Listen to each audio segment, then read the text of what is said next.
ଜାଡ଼ରେ ଥରୁଛି ଓଡ଼ିଶା, ଆହୁରି 2 ଦିନ ଥରାଇବ।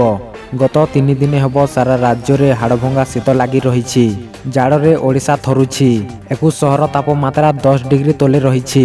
ପ୍ରବଳ ଶୀତ ପାଇଁ 5ଟି ଜିଲ୍ଲାକୁ ୟେଲୋ ୱାର୍ଣ୍ଣିଂ ଜାରି କରାଯାଇଛି। ପାଣିପାଗ ବିଭାଗ ସୂଚନା ଅନୁଯାୟୀ ଝାରସୁଗୁଡ଼ା, ସୁନ୍ଦରଗଡ଼, ଦେବଗଡ଼, କେନ୍ଦୁଝର ଓ ଅନୁଗୁଳ ପ୍ରବଳ ଥଣ୍ଡା ଅନୁଭୂତ ହେଉଛି। ତେଣୁ ଏହି 5ଟି ଜିଲ୍ଲା ପାଇଁ ସତର୍କ ସୂଚନା ଜାରି କରାଯାଇଛି।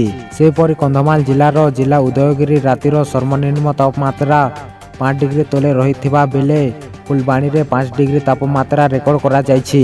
2 ଡିଗ୍ରୀ ସହିତ କୋରାପୁଟର ଜିଲ୍ଲା ଶିମିଳିଗୁଡ଼ା ସବୁଠୁ ଥଣ୍ଡା ସହର ଭାବେ ବିବେଚିତ ହୋଇଛି। ପାଣିପାଗ ବିଭାଗ କହିଛି ଯେ ଏହିପରି ଥଣ୍ଡା ଆହୁରି 2 ଦିନ ଲାଗି ରହିବ। ଏପରିକି ରାତିର ତାପମାତ୍ରାରେ 3ରୁ 5 ଡିଗ୍ରୀ ହ୍ରାସ ପାଇବା ଯଥେଷ୍ଟ ସମ୍ଭାବନା ରହିଛି। ମୟୂରଭଞ୍ଜ, ଶିମିଳିପାଳ, କୋରାପୁଟ, ଶିମିଳିଗୁଡ଼ା ଏବଂ କନ୍ଧମାଳ, ଦାରିଙ୍ଗବାଡ଼ିର ତୁଷାରପାତ ହେଉଥିବା ସୂଚନା ମିଳିଛି।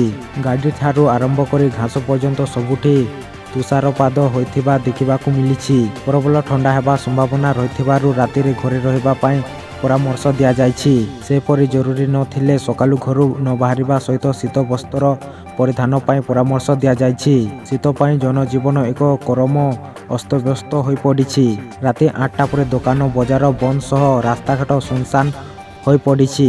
ତେବେ ଆସନ୍ତା 12 ତାରିଖ ପରେ ତାପମାତ୍ରାରେ 2ରୁ 3 ଡିଗ୍ରୀ ବୃଦ୍ଧି ପାଇବା ସମ୍ଭାବନା ଥିବାରୁ ଶୀତର ପ୍ରକୋପ ହ୍ରାସ ପାଇବ ବୋଲି ପାଣିପାଗ ବିଭାଗ ପକ୍ଷରୁ କୁହାଯାଇଛି।